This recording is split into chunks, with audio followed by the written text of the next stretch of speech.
ம். Hi friends, இன்றைக்கி ஒன்றும் இல்லை, தீனி டப்பா காலி ஆயிடுச்சு.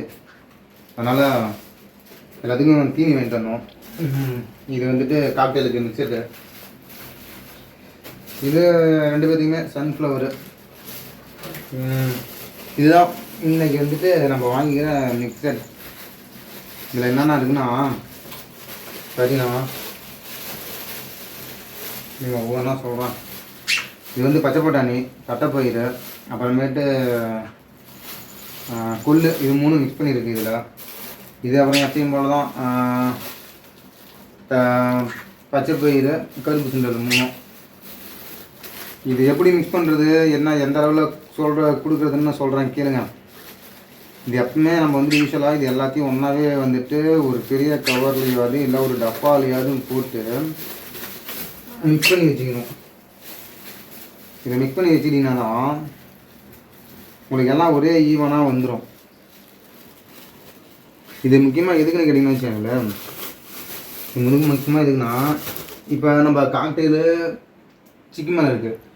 இவங்க ரெண்டு பேருமே இப்போ வந்துட்டு ப்ரீடிங்க்கு ரெடியாக இருக்காங்க. இப்போ இந்த டைமில் நம்ம இந்த மாதிரி ஹெல்த்தி ஃபுட்டாக கொடுத்தோம்னா தான், இன்னொன்று ஃபுட்டு அதிகமாக கொடுத்தோம்னா தான் இந்த மேட்டிங்க்கும் சரி ப்ரீடிங்க்கும் சரி நல்லா கொஞ்சம் ஹெல்த்தியாக க்ரோத்தாக இருக்கும்.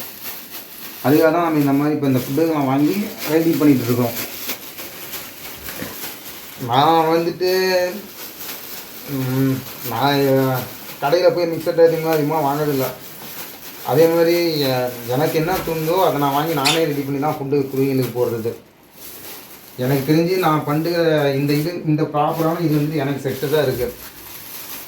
நீங்களும் ட்ரை பண்ணுங்கள், உங்களுக்கும் சக்ஸஸாக இருக்கும். தேங்க்ஸ் ஃபார் வாட்சிங். பாய். பாருங்கள், இந்த மாதிரி தான் ஒரு கவரில் குத்தி இது எல்லாத்தையும் இப்படி ஒன்றா மிக்ஸ் பண்ணிவிடுங்க. ஒன்றாத்தையும் எல்லாத்தையும் கலந்துட்டிங்கன்னா அவ்வளோதான் ஃப்ரெண்ட்ஸ். பாருங்கள், இப்போ நம்மளுடைய பயிர் வகைகள் எல்லாமே ரெடி ஆயிடுச்சு. இப்போ இது என்ன பண்ணால் நைட்டே வந்துட்டு ஊற வச்சிடணும்.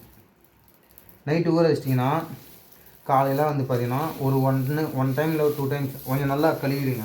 ஏன்னா இதில் கொஞ்சம் ஸ்மெல் வரும், அது அதிகமாக சாப்பிட்றதுக்கு இது பண்ணும். ஒரு 2 டைம் கழுவிட்டு அதை செய்யணும் வச்சுக்காங்க, அவ்வளோதான். எல்லோரும் பயங்கரமாக சாப்பிட ஆரம்பிச்சுக்குவாங்க.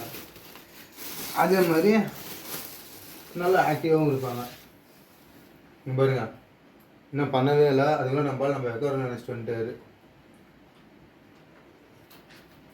ஓகே ஃப்ரெண்ட்ஸ், நான் மறுபடியும் இன்னொரு வீடியோவில் இதை நாளைக்கு அவங்க சாப்பிடும்போது அதை எடுத்து உங்களுக்கு நான் போடுறேன். சரிங்களா? எப்படி சாப்பிட்றாங்க, எந்தளவு நல்லா விரும்பி சாப்பிட்றாங்கன்றதை உங்களுக்கு நான் சொல்கிறேன். ஓகே, பாய், தேங்க்யூ.